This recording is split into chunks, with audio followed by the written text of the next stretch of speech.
Hello everyone, BHIC course code है आपका, ठीक है 113। और इसमें कुछ मोस्ट रिपीटेड क्वेश्चन मैं आपको दिखाने वाला हूँ जो आपको पेपर में एज इट इज़ आपके सामने खड़े हुए दिखेंगे दुश्मन की तरह। अगर आप थोड़ा सा इनकी तरफ ध्यान देंगे तो आपको पता लगेगा, आपके दोस्त भी ये बन सकते हैं, आपको पास करा सकते हैं। चलिए, तो मोस्ट रिपीटेड क्वेश्चन, और आपको पता है जो भी आपको कोई भी क्लास आपको चाहिए हो, लाइक इस कोड की हमारी प्लेलिस्ट पहले आप चेक करें। आपको लगता है वहाँ पर नहीं है वो कोड, तो आप इस नंबर पे सेंड कर सकते हैं, आपके लिए क्लासेस बनाई जाएंगी। चलिए, बात करो क्वेश्चन नंबर 1 की। 19वीं शताब्दी अपने आप में बहुत जानी मानी शताब्दी इसे कहा जाता है, क्योंकि मैक्सिमम जो समाज सुधार के काम हुए थे इस टाइम में हुए थे। समाज सुधार होता क्या है? समाज में बहुत सारी बुराइयां हैं। अब आप बोलोगे हमने तो नहीं देखी, जेब कतरे देखे, दहेज प्रथा देखी है, बाल विवाह देखा है, बाल हत्या देखी है ना, बच्चों से काम कराया जाता है देखा है, महिलाओं पे एसिड फेंका जाता है देखा है। तो ये समस्या कोई आज ही पैदा नहीं हुई, बहुत सालों से चली आ रही है। सती प्रथा का नाम आपने सुना होगा। कैसी प्रथा थी? फॉर एग्जाम्पल के लिए, मैं कल को मर जाऊं तो मेरी वाइफ को मेरे साथ ही जला दिया जाएगा। सर ये बोलो कैसी प्रथा है? ये सच्ची है एकदम। जैसे मान के चलिए फॉर एग्जाम्पल आप मर जाते हैं तो आपके सोना बाबू को भी आपके साथ ही जला दिया जाएगा। तो ऐसी प्रथा थी सती प्रथा। तो बात करूं तो ये बंद हुई, इसको रोका गया, और इसकी सपोर्ट में हमारे कुछ अंग्रेज भी आए थे, ठीक है। चलिए बात करें, 19वीं शताब्दी भारत में सामाजिक और धार्मिक सुधारों की महत्वपूर्ण दौर था। इस दौरान कई आंदोलन उभरे जिन्होंने भारतीय समाज को बदलने में भूमिका निभाई। भाई बदलाव तो हो गई, जब उल्टी सीधी इतनी सारी चीजें सोसाइटी के अंदर आ गई, उन्हें खत्म करने के लिए कोई ना कोई क्लीनर तो चाहिए ना, डिटॉल की तरह। तो वहां पर डिटॉल तो नहीं था, लेकिन बहुत सारे अच्छे अच्छे लोग आए। कौन आए? उनमें से हमारे एक थे राजा राम मोहन राय। नाम में ही इनका ऐसा लगता है जैसे कितनी बड़ी शख्सियत है, तो अपने आप में बहुत बड़ा इन्होंने काम किया। एक इनको कुछ समाज में बांटा गया, जैसे ब्रह्म समाज, आर्य समाज, रामकृष्ण मिशन समाज। ये समाज में ना जिस भी व्यक्ति ने इनकी स्थापना की, मतलब ये एक सोसाइटी टाइप का था। जैसे आप देखते हैं आज के टाइम में आप लोगों ने ग्रुप्स बना रखे होंगे, अपने स्कूल का ग्रुप्स, अपने कॉलेज का ग्रुप, आपके एरिया में जिस भी सोसाइटी में आप रहते हो, जैसे गोरक्षा दल आपने देखे, तो इन्होंने भी कुछ ग्रुप्स बनाए जिसमें ये चीजों को डिस्कस करते थे। बात करूं ब्रह्म समाज, 1828 में राजा राम मोहन राय द्वारा स्थापित हुआ, मतलब इन्होंने इसको बनाया, ये इसके ओनर थे। ब्रह्म समाज में एकेश्वरवाद और तर्कवाद, इसमें एकेश्वरवाद, तर्कवाद और सामाजिक सुधारों पर जोर दिया गया।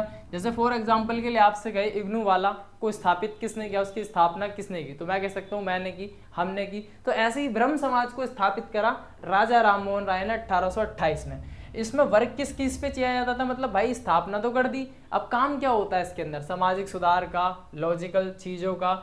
इसने किस किस को रोका? सती प्रथा मैंने आपको बता दिया, बाल विवाह ये भी बता दिया, बहु विवाह ये नहीं बताया था। इसमें होता है एक सिंगल पर्सन एक से ज्यादा पर्सनों के साथ शादी कर ले। फॉर एग्जाम्पल मैं 3 लड़कियों से शादी कर लूँ, ऐसा मान सकते हो बहु विवाह। इसका अपोजिट एक लड़की 3 पति से शादी करे, ये होता है आपका बहु विवाह। जैसे कुरीतियों में खिलाफ आवाज उठाई आर्य समाज। आर्य समाज आपका स्वामी दयानंद सरस्वती, अपने आप में जाने माने व्यक्ति, इनके नाम काफी स्कूल के नाम भी आपने इनके नाम पर देखे होंगे, द्वारा स्थापित आर्य समाज ने वैदिक धर्म को शुद्ध रूप से वापसी पर जोड़ दिया। मतलब जो हमारा धर्म एक अपने आप में इसकी बहुत अच्छी खूबसूरती है, अगर कुछ असामाजिक तत्वों को इसमें से निकाल दिया जाए, अपने आप में बहुत ही खूबसूरत था ये। लेकिन लोगों ने, कहते नहीं है, अपने स्वार्थ के लिए, अपनी चीजों के लिए इसमें उल्टी सादी चीज बढ़ते गए, तो वो चीज इसमें हो गई। नहीं तो ये अच्छा खासा चल रहा था।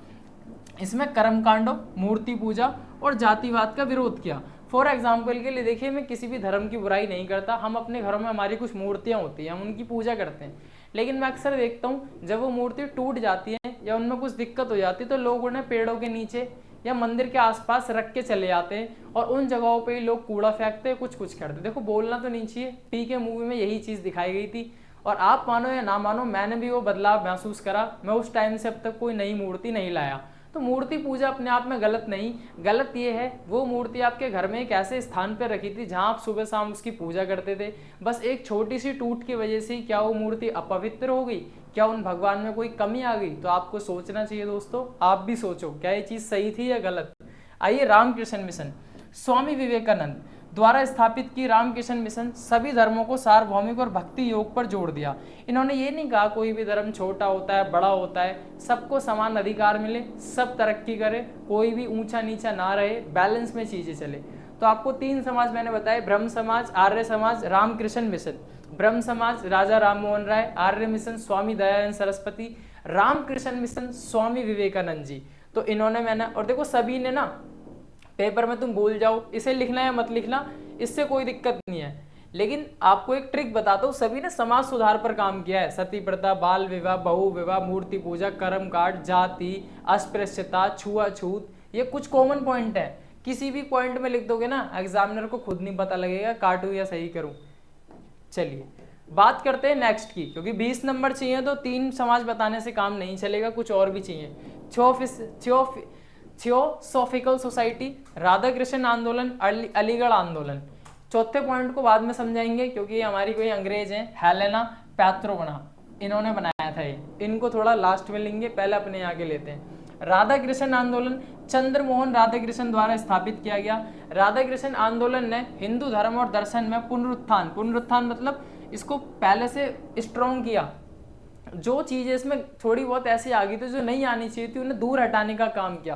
पुनरुत्थान मतलब रिक्रिएशन कह सकते हैं हम, रिकंस्ट्रक्शन, रिनोवेशन कह सकते हैं। इसने शिक्षा, इसने एजुकेशन पर जोर दिया, सामाजिक सुधारों पर जोर दिया। अभी तक आप देखेंगे शिक्षा की बात किसी ने नहीं की थी। राधा कृष्ण आंदोलन पहला आंदोलन अभी तक आपको दिखा, इसने एजुकेशन पे भी काम किया। अलीगढ़ आंदोलन सर सैयद अहमद खान। देखो अब तो लोगों की विचारधारा है कि हिंदू मुस्लिम भाई भाई नहीं है, और ऐसा देखो मैं यूट्यूब्स पे भी देखता हूँ, क्योंकि राजनीति एक गंदे दलदल की तरह हो गई है। ये वाला डायलॉग बहुत चलता है, एक किसी स्पेसिफिक पशु को काटने वाला और एक इसी स्पेसिफिक पशु को पूजने वाला कभी भाई भाई नहीं हो सकते। ये चीज़ें मैं अक्सर देखता हूँ, ठीक है, तो ये चीज़ आप भी देखते हो। हमारे खुद के धर्म में भी ऐसे लोग हैं जो जानवरों को खाते होंगे।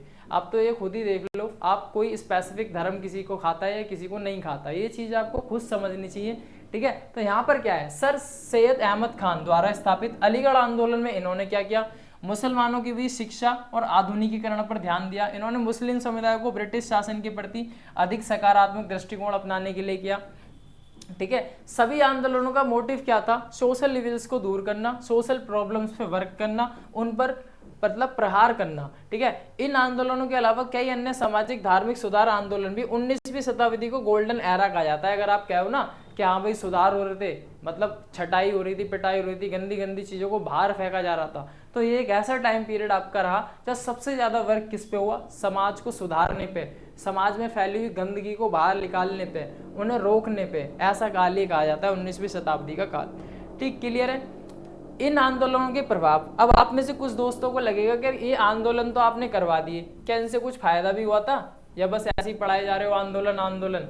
देखो ऐसा कहा जाता है, अगर तुम भी पूरी मेहनत करते हो ना, तो मैं यूँ नहीं कहता 100 में से कोई 100 नहीं ला सकता, पर मैं इतना कह के चलता हूँ तुम सब बच्चे पास तो आराम से हो जाओगे अच्छे नंबरों से। तो ऐसा ही मैं इन सब के बारे में कहूँगा। जब ये समाज सुधार आंदोलन आए, इन्होंने मेहनत की तो उसमें फ़र्क दिखा। पहले शायद जो 10 घटनाएं हो रही थी वो 5 हो गई हो या 6 हो गई हो, तो घटनाएं कम हुई थी। तो आपको भी यही समझाना चाह रहा हूँ। पहली बात करें, सती प्रथा को रोक दिया गया था 1829 में। सबसे गंदी प्रथा, सबसे खतरनाक मुझे यही लगती है। 1829 में ब्रिटिश सरकार द्वारा सती प्रथा पर प्रतिबंध लगाया गया। इसमें तो अंग्रेज भी डर गए कि भाई कैसी कैसी चीज़ है यार, तुम्हारे धर्म में तुम लड़की को ही जला रहे हो, उसका हस्बैंड मर गया तो तुमने ये देखा, तो ये तो मेरे को भी बड़ी खतरनाक लगती है यार। कोई देखो दुनिया है, हर व्यक्ति, कोई भी व्यक्ति यहाँ परमानेंट नहीं है, लेकिन इसका क्या मतलब बनता है अगर कल को कोई व्यक्ति मरता है उसके साथ उसका पार्टनर भी जलाया जाए, तो सती प्रथा। बाल विवाह और बहु विवाह। बाल विवाह सरकार कहती है लड़की को, गर्ल्स को 18+ होना चाहिए, बॉयज़ को 21+ होना चाहिए शादी के लिए। वो बात अलग है कि बच्चा 5वीं क्लास में ही अपना प्यार करना चालू कर देता है, सोना बाबू करना चालू कर देता है, लेकिन एक एज गवर्नमेंट ने बताई अगर इससे कम की कोई भी लड़की 16, 17, 15, 14 की कोई शादी करती है वो बाल विवाह की कैटेगरी में आता है। बाल विवाह और बहु विवाह क्या होता है मैंने आपको बताया। एक सिंगल बंदा, जैसे मैं 3 लड़कियों से शादी कर लूँ, बहु विवाह है। ये अपोजिट भी हो सकता है, कोई लड़की 3 अपने हस्बैंड बना ले, तो ये भी है, ठीक। आइए, महिलाओं की शिक्षा, एजुकेशन की बात करें, साक्षरता दर। साक्षरता दर उस दर को कहते हैं, आसान भाषा में तुमसे कोई पूछे भारत के अंदर कितने लड़की पढ़ी हुई है, कितने लड़के पढ़े हुए हैं, आप बोलोगे कि सर 50% लड़के पढ़े हुए हैं, 50% लड़की पढ़ी हुई है। ऐसा बिल्कुल भी नहीं है, 70% लड़के पढ़े लिखे हैं, और बात करूं गर्ल्स की तो 55% गर्ल्स पढ़ी हुई है। रेशियो अभी भी कम चल रहा है, ठीक है। पहले तो इन्हें बिल्कुल ही नहीं पढ़ने दिया जाता था। जाति व्यवस्था तुम सब भी फॉलो करते हो, कितने भी पढ़ लिख जाएं, लेकिन ये शायद कभी खत्म नहीं होगी। नेताओं ने जहर घोल दिया दिलों के अंदर। ST, SC, OBC, EWS, ये सारे नाम आपने स्कूल में सुने होंगे। टीचर्स द्वारा चिल्ला चिल्ला कर बताया जाना, स्कॉलरशिप मिलना, ठीक है। और आज इन स्कॉलरशिप को शायद उस बच्चे के साथ बैठ के हम खाना भी खाते थे, खेलते भी थे, उसके कपड़े भी पहनते थे, लेकिन आज ये जहर ऐसा घोल दिया गया है कि लड़ाइयाँ चल जाती है, दंगे हो जाते हैं, खून खराबे कर देते लोग। धार्मिक सुधार, किसी भी धर्म में कुछ भी कमी हो, जैसे अभी मैंने आपको मूर्ति पूजा बताया, अंधविश्वास बताया, हमारा हिंदू धर्म है, लेकिन काफ़ी सारी रूढ़ियाँ ऐसी होती हैं। देखो कुछ बीमारियाँ ऐसे होती है, कैंसर हो गया, एड्स हो गया, लेकिन कुछ बाबा वगैरह हमारे ऐसे होते हैं। देखो मैं यूँ नहीं कहता ईश्वर गलत है, ईश्वर सत्य है, ईश्वर ही परम सत्य है। ऐसा कहा जाता है जब डॉक्टर्स भी हार मान जाते तो ईश्वर की लोग पूजा करते हैं, लेकिन इसमें कभी कभार कुछ अंधविश्वास भी देखने को मिलते हैं, तो इनसे हमें बचना चाहिए, दूर रहना चाहिए, ठीक है। चलिए, क्लियर है? तो उम्मीद करता हूँ ये क्वेश्चन आपका क्लियर हो गया होगा और इसके बाहर कुछ भी नहीं जाने वाला। मैंने आपको 19वीं शताब्दी के धार्मिक आंदोलन, इसमें मैंने आपको 6 बताए, और ये थियोसॉफिकल सोसाइटी है, हेलेना पैत्रो वाला तुम खुद पढ़ना क्योंकि तुम कुछ नहीं पढ़ते, ठीक है। भारत के विभाजन, विभाजन मतलब होता है बंटवारा। जैसे कभी कभार मैं आपको समझाता हूँ बहुत अच्छा एग्जाम्पल से, कभी कभार क्या होता है भाई बहनों में लड़ाई हो जाती है, घर से शुरुआत करते हैं, छोटे भाई बहन होते हैं ना, उनमें लड़ाई हो जाती है और वो ऐसा डिसाइड कर लेते तू मेरे कमरे में नहीं आएगी, मैं तेरे कमरे में नहीं जाऊँगा, और अक्सर आपने भी ये किया होगा, ठीक है। तो मान के चलो तुमने ऐसा कमरा ले लिया जिसमें टीवी है, तो बेचारा भाई दूर से खड़ा होकर देखेगा, और बहन ने ऐसा कमरा ले लिया जिसमें खाने पीने की चीज़ है, तो बहन वहाँ मज़े से खाएगी। तो ऐसा बचपन में हम करते थे। क्या ये जो बंटवारा आपने किया ये ऐसे हो गया? कोई ना कोई बात रही होगी। क्या बात रही होगी? या उसने आपको परेशान किया होगा, आपने उसको परेशान किया होगा। तो बंटवारे के पीछे कुछ कारण रहते हैं, नहीं तो भाई बहन तो आराम से रहते हैं, साथ मिलजुल के रहते हैं। अब आ जाओ यहाँ पर बंटवारा जानते हैं, भारत का विभाजन कैसे हुआ, क्यों पाकिस्तान की मांग हुई, क्यों जिन्ना साहब आए, क्यों अलग देश की मांग हुई, क्यों गदर पिक्चर का डायलॉग फेमस हुआ कि अशरफ अली सर ढकने की औकात नहीं है, बात करते हो गोलीबार की है, वही वाला डायलॉग है। चलिए, पॉइंट नंबर 1, भारत का विभाजन 1947 में, 1947 बात करूं, फ्रीडम हमें मिली थी इसी सन में। एक जटिल और दुखद घटना थी। जटिल मतलब यार सब कुछ अच्छा चल रहा था, अंग्रेजों का शासन था, उससे मुक्त हो गए थे, सब खुश थे, स्वतंत्रता मिल गई थी। लेकिन यही दिन खुशी का भी था, यही दिन हमारे लिए बहुत दुख का भी था, मातम का भी था। क्यों? क्योंकि हमें इसी दिन अलग भी होना था, देश के टुकड़े भी होने थे, ये विभाजन काल, ठीक है। जिसके कारण इनमें से कई प्रमुख कारण थे। धार्मिक विभाजन, देखो अंग्रेजों की क्या पॉलिसी थी आपको थोड़ा बहुत पता है, यानी फूट डालो शासन करो। उन्हें पता था अगर इनमें यूनिटी बन गई, ऐसा कहा जाता है ये जो आप हाथ देख रहे हो ना, जब ये हाथ मुट्ठी बनता है तो मुक्का पड़ता है, वो मुक्का जोरदार होता है। ये सिंगल उंगली किसी को मारूं शायद ये उंगली ही टूट जाए। अंग्रेजों को ये बात अच्छी तरीके से पता थी, इसलिए उन्होंने हिंदू, मुस्लिम, सिख, ईसाई सभी धर्मों को आपस में एक दूसरे के प्रति भड़काया, किलसाया, जिससे लोग कभी एकजुट ना हो, और एकजुट हो गए तो उन्हें पता था हमारा बोरिया बिस्तरा बांधना तय है भाई, हमें निकलना पड़ जाएगा। तो मुसलमान और हिंदू भी इसमें फंस चुके बुरी तरीके से। आओ, भारत सदियों से ही हिंदू और मुस्लिम समुदायों के बीच सांप्रदायिक तनाव का सामना कर रहा है। सांप्रदायिक तनाव होता है जब कोई धर्म किसी दूसरे धर्म को नीचा दिखाता है ना, तो उसे सांप्रदायिकता कहते हैं। अब वो जब नीचा दिखाना पहले तो मुंह से होता है, तेरे धर्म में है ही क्या, तूने अपने भगवान को देखा है कभी, तूने अपने भगवान को देखा है, तेरे भगवान तो कुछ नहीं कर सकते। ये सांप्रदायिकता जब इस हद तक बढ़ जाए कि आप मुंह से लात चलाने लग जाओ, सामने वाले का गला काट दो, तो उसे सांप्रदायिक हिंसा कह देते हैं, ठीक है। 18वीं 19वीं शताब्दी में इस तनाव में वृद्धि हुई और इसके परिणाम स्वरूप दंगे हुए। दंगे वही जो आपने गदर मूवी में देखे। मुस्लिम राष्ट्रवाद का उदय, 19वीं शताब्दी के अंत में मुस्लिम नेताओं ने एक अलग मुस्लिम राष्ट्र की मांग करना शुरू किया। 1906 में अखिल भारतीय मुस्लिम लीग की स्थापना हुई 1906 में, और पाकिस्तान के निर्माण की मांग इन्होंने की कि भाई हमें अपना अलग देश चाहिए, अलग वो चाहिए। 1906 में फर्स्ट टाइम ये बात आई इनके सामने से मुस्लिम लीग की तरफ से कि भाई हमें अपना अलग देश चाहिए, अपना पाकिस्तान चाहिए हमें, ठीक है। आओ, हिंदू राष्ट्र, अब आप सुनते भी होंगे हिंदू राष्ट्र बनाएंगे हम, ठीक है। हिंदू राष्ट्रवाद को भी 19वीं शताब्दी में उभरा। हिंदू नेताओं ने ऐसा भारत बनाने की मांग की जिसमें हिंदू संस्कृति और मूल्यों का वर्चस्व हो। वर्चस्व मतलब होता है पावरफुल, मतलब हिंदू धर्म, जैसे कोई बंदा ताकतवर हो, जैसे ऐसा कहा जाता है वर्चस्व जो होता है इस टाइम अमेरिका का है पूरी दुनिया में, है ना। उंगली हिला दे तो पता लग जाता है उस देश को शाम तक ही कुछ ना कुछ क्या होने वाला है। ब्रिटिश नीति, ब्रिटिश आपको पता है अंग्रेजों को कहते हैं, कभी ब्रिटिश नाम से तुम चौंक जाते हो। ब्रिटिश सरकार ने, देखो मैंने ये पहले ही कह दिया था, मैंने ये लाइन पढ़ी भी नहीं थी, फूट डालो शासन करो। ये उनका एक ऐसा वेपन था जिन्होंने अच्छे से अच्छे नेताओं, अच्छे से अच्छे देशभक्तों सबको गिरा दिया। उन्हें भाई हमारी कहते नहीं है दुखती नस पकड़ ली थी उन्होंने, ठीक है। नीति का इस्तेमाल किया, जिन्होंने सांप्रदायिक विभाजन को बढ़ावा दिया, उन्होंने मुस्लिम लीग को प्रोत्साहित किया और हिंदू मुस्लिम समुदायों के बीच अलग अलग चुनाव क्षेत्र बनाए। ये 20 तो अंग्रेजों का ही बोया हुआ था। असफल राजनीतिक वार्ता, ऐसी बात नहीं है कि शुरू से ही हमारे नेता वेता मान गए थे पाकिस्तान को अलग हिस्सा देने के लिए, हिंदुस्तान को अलग। उन्होंने कई सारी मीटिंग्स की, कई सारे कॉन्फ्रेंसेस की कि ये देश का विभाजन ना हो, सब एक साथ रह ले। यहाँ पर ये लाइन आपको दिखेगी भी। 1940 के दशक में हिंदू और मुस्लिम नेताओं के बीच कई असफल वार्ताएं हुई। सफल वार्ता वो होती है जैसे मान के चलिए आप किसी पार्टनर से मिलने गए फर्स्ट टाइम और आप सोचते हो कि उससे मेरी फ्रेंडशिप हो जाए, तो वहाँ तो आप सक्सेसफुल हो गए। लेकिन उसी के अपोजिट जब आपको पता लगे सामने वाला तो आपको पसंद ही नहीं आया, तो यहाँ पर कुछ सेंस और है। जिस बातचीत के लिए नेता जाते थे दोनों पक्षों के, वो उनकी मीटिंग सक्सेसफुल नहीं हुई। दोनों पक्ष एक स्वतंत्र भारत की अपनी अपनी शर्तें, जो उन्होंने टर्म्स एंड कंडीशंस रखी कि हाँ भाई कि ये हमारी शर्तें, हमें ये चाहिए, हमें ये चाहिए, इतने पैसे चाहिए, इतनी जगह चाहिए। तो कोई ना कोई मतभेद बना जो किसानों और सरकार के बीच में बना हुआ है। सरकार भी पूरी कोशिश कर रही है यार कि भाई ये तुम MSP तुम्हें मिलेगी, मुआवजा भी तुम्हें मिलेगा, पेंशन भी तुम्हें मिलेगी, लेकिन सर किसानों को कुछ अलग होगा। तो इसी तरह की वार्ताएं इनके बीच हुई, ठीक है। हिंसक दंगे, अब देखो वही वाली हिंसक दंगे 1946 और 47 में भारत भर में व्यापक सांप्रदायिक दंगे हुए। इन दंगों में हजारों लोग मारे गए। इसके लिए तो आपको एक ही पिक्चर गदर मूवी में आपने ये रियलिटी देखी है, ट्रेनों के ऊपर कैसे लाशें बिछी हुई थी, खून चल रहा था, पानी, आपने उसमें अमीषा पटेल का रोल भी देखा, कैसे उसके पीछे हजारों लोग भग जाते हैं उनके, है ना। तो आपने पूरी चीज़ देखी। तो इतना सब कुछ हुआ। तो जब भी मैं कह रहा हूँ ये दिन अपने आप में बहुत खुशखबरी का भी था, और ये दिन अपने आप पे ऐसा दिन था जिसे भुलाया नहीं जा सकता। कितने मासूम बच्चे, महिलाएं जिनके साथ दरिंदगी की गई, जिनको नोचा गया, दबोचा गया, वो दोनों ही धर्मों के, मैं यूँ नहीं कह रहा हमारे साथ या किसी और के साथ, सभी लोगों के साथ। तलवार या बंदूक की गोली किसी की जाति या धर्म नहीं पूछती, वो सिर्फ सीने में या जिस जगह मारी गई हो वहाँ छेद करती है। उसको नहीं पता मैं कहाँ जा रही हूँ, ठीक है। तो ये आपने रीजन जाने विभाजन क्यों हुआ।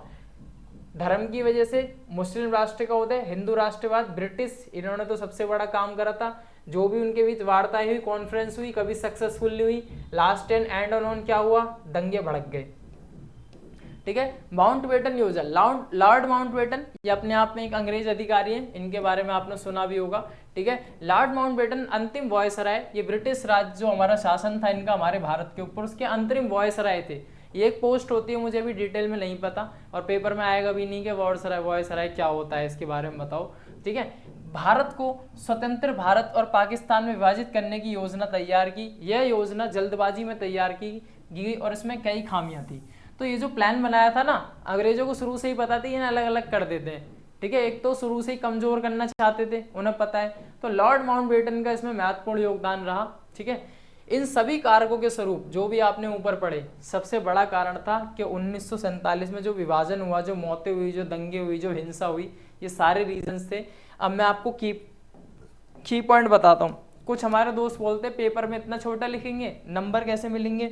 तो मेरे दोस्तों, मेरे प्यारों, धार्मिक विभाजन के ऊपर बंदा अपने आप में आधे पेज से लेकर एक पेज भर सकता है। अब तुम सोचो कि 2 लाइनों में ही खत्म कर दूं। मुस्लिम राष्ट्रवाद का उदय, क्या इसमें तुम आधा पन्ना, एक पन्ना नहीं भर सकते। तो यही तो है, हम आपको की पॉइंट्स बताते, पेपर को प्रेजेंट कैसे करना है। आप तो वो नर्सरी क्लास वाले बच्चे वाली बात करते हो कि सर पूरा ABCD लिख के दिखाओ। इतना टाइम नहीं होता, आपको पता है आपके छोटे भाई बहन, बड़े भाई बहन और भी लोग इंतजार करते हैं क्लासेस का, तो थोड़ा मैच्योर वाली बात कीजिए। आइए, भारत सरकार अधिनियम 1935 अपने आप में बहुत ही इंपॉर्टेंट अधिनियम जाना जाता है। ये चाहे किसी भी आप चीज की तैयारी कर लो, इसका अलग ही रोल है। क्या था ये, थोड़ा सा इसे जानते हैं, डिटेल में तो नहीं पर जितना आपके काम का है। भारत सरकार अधिनियम 1935, जिसे गवर्नमेंट ऑफ इंडिया एक्ट 1935 के नाम से भी जाना जाता है। इसको जो भारत सरकार अधिनियम 1935 है ना, इसका और भी नाम है, गवर्नमेंट ऑफ इंडिया एक्ट 1935 के नाम से जाना जाता है।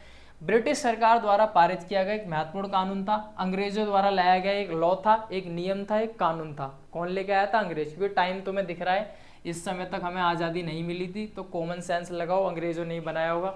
1935 में लागू होने वाला यह अधिनियम भारत के शासन के लिए महत्वपूर्ण बदलाव करे।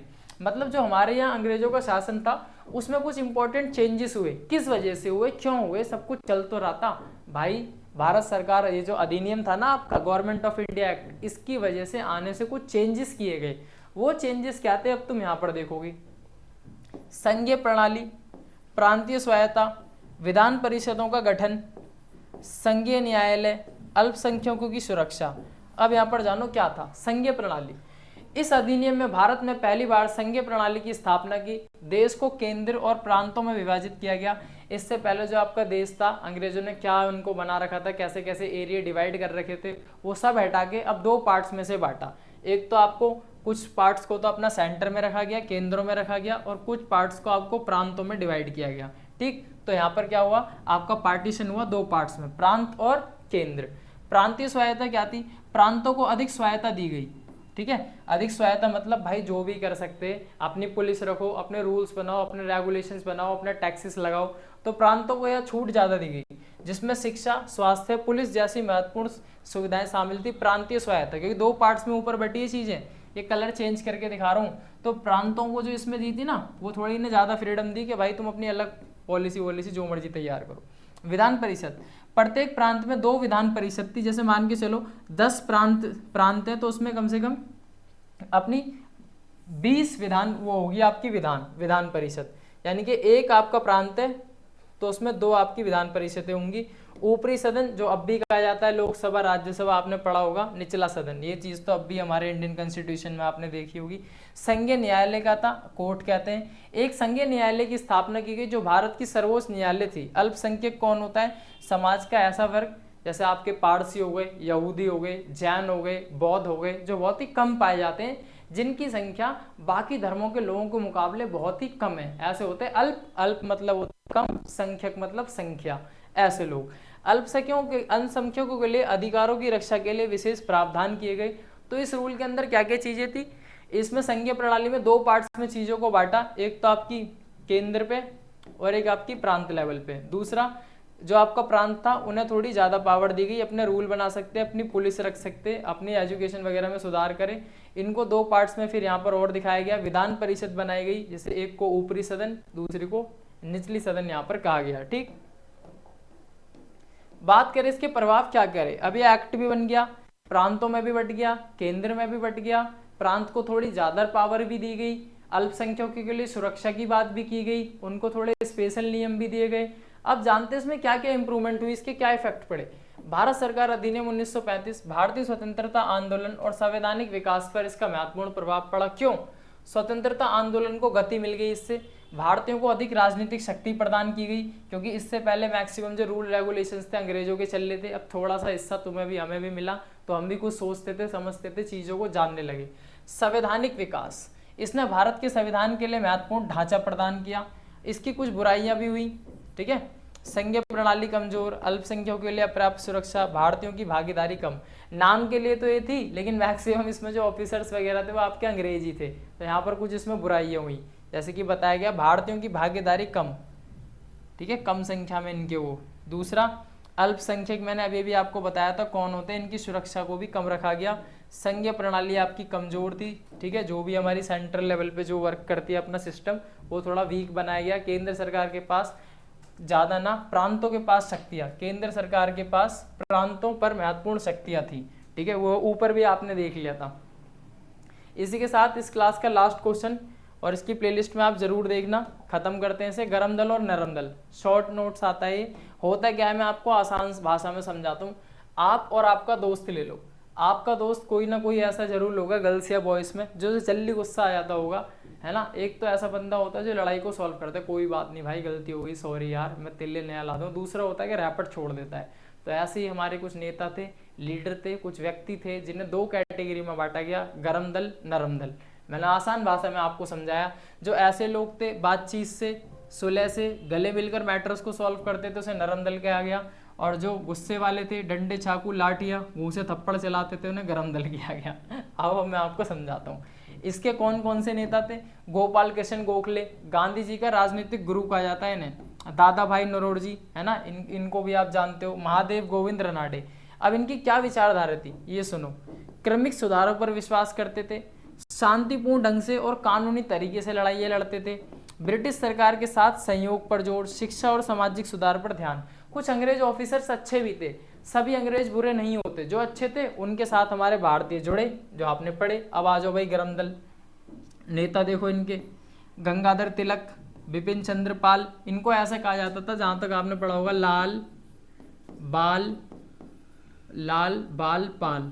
ये बहुत ही अच्छी वो है ना याद करने की, ठीक है, तीनों के तीनों देखो पढ़ लो, आपको सब मिलेगा। देखो मैं दिखाता हूँ यहीं पर, देखो बाल, ठीक है, पाल और आई थिंक लाल, ठीक है, लाला लाजपत राय, ठीक है, और बाल विपिन चंद्र पाल, ये ऐसा कहा जाता था। विचारधारा क्या थी? क्रांतिकारी तरीकों से स्वतंत्रता प्राप्त करना, ब्रिटिश शासन का बहिष्कार करना, स्वराज की मांग करना, हिंदुत्व और राष्ट्रवाद पर ध्यान देना। ये वही थे जैसे आपके भगत सिंह आपने देखे थे, राजगुरु देखे थे, सुखदेव देखे थे, असेंबली में बम फेंकना, और जो आपको पता है जो हमारे लाल, आई थिंक आपके जो थे, आपके मेरे को नाम याद नहीं आ रहा अभी, जब एक आंदोलन के दौरान उनको लाठी लग गई थी, तो इन्होंने अंग्रेज का जो अंग्रेज अधिकारी था उसको इन्होंने ही मारा था। मतलब कुल मिलाकर ये मानते थे कि हर चीज़ को शांति से नहीं निपटाया जा सकता, थोड़ा हमें वो भी दिखाना चाहिए, क्या, थोड़ी हिंसा का भी सहारा लेना चाहिए। जबकि गांधी जी आप जानते हो हाथ जोड़ने वाले व्यक्ति थे, चीज़ों को प्यार से, मोहब्बत से, मैटर्स को एकदम प्यारे तरीके से सॉल्व करते थे। जबकि ये चाहते थे कि हर चीज़ को सॉल्व कराने का एक ही तरीका नहीं है, प्यार, कहीं कहीं वार और हथियार भी चलना चाहिए, ठीक है। नरम दल गरम दल ये दो दल थे, उनके लोगों को भी जाना। अब देखो नरम दल ने क्या क्या अचीवमेंट हासिल की, अब आपको लगा होगा कि सर किसने क्या क्या उपलब्धियां। भारतीय राष्ट्रीय कांग्रेस की स्थापना, शिक्षा को इम्प्रूव किया, सामाजिक सुधार भी बढ़ाया, स्वदेशी आंदोलन को नेतृत्व दिया, ये नरम दल वालों के काम है। अब गरम दल वाले आ जाओ, ठीक है, स्वदेशी आंदोलन को इन्होंने भी सपोर्ट किया, मजबूत किया, क्रांतिकारी गतिविधियों को प्रोत्साहित किया, भारतीय राष्ट्रीय कांग्रेस में युवा नेताओं को आकर्षित किया। युवा, ये पॉइंट देख के ही आप समझ गए होंगे, युवा कभी भी प्यार से बातचीत तरीके से चीज़ों को सॉल्व नहीं करता, इसीलिए आप देखोगे मैक्सिमम जो गरम दल था युवा सपोर्टर ज़्यादा आपको मिलेंगे, ठीक है। नरम दल और गरम दल के बीच मुख्य मतभेद स्वतंत्रता प्राप्त करने के तरीकों में था। मैं भी तो आपसे यही कह रहा हूँ, फ्रीडम ही चाहिए थी, दोनों की डिमांड एक थी। फॉर एग्जाम्पल के लिए आप बच्चे पेपर पास करने के लिए हमें देख रहे हो, कुछ के मन में चलता होगा भाई यार नकल चल जाए, फ़ोन अंदर ले जाऊँ, किसी मास्टर से सेटिंग बैठ जाए तो वो अलग तरीका है। कोई बच्चा वीडियो देखूंगा, नोट्स बनाऊंगा, बार बार प्रैक्टिस करूंगा, तो ऐसे ही मान लो। लेकिन दोनों का एम तो सेम है, पेपर में पास होना। इन दोनों का एम भी सेम था, फ्रीडम चाहिए। एक का मानना था कि प्यार से ली जाए, दूसरे का मानना था हथियार से ली जाए। इससे आसान शायद तुमने कभी नरम दल गरम दल समझाओ, इसके अलावा कुछ नहीं था इसमें, ठीक। तो ये छोटी सी एक बहुत ही शॉर्ट क्लास थी, लेकिन अपने आप में बहुत सारी इंपॉर्टेंट चीज़ें इसके अंदर छिपी हुई है। इसी तरह की अच्छी अच्छी क्लासेस के लिए आप हमसे जुड़ सकते हैं, मैक्सिमम हमारी चीज़ों को शेयर कर सकते हैं आप दुनिया के किसी भी कोने में। मिलते हैं आपसे नेक्स्ट क्लास में।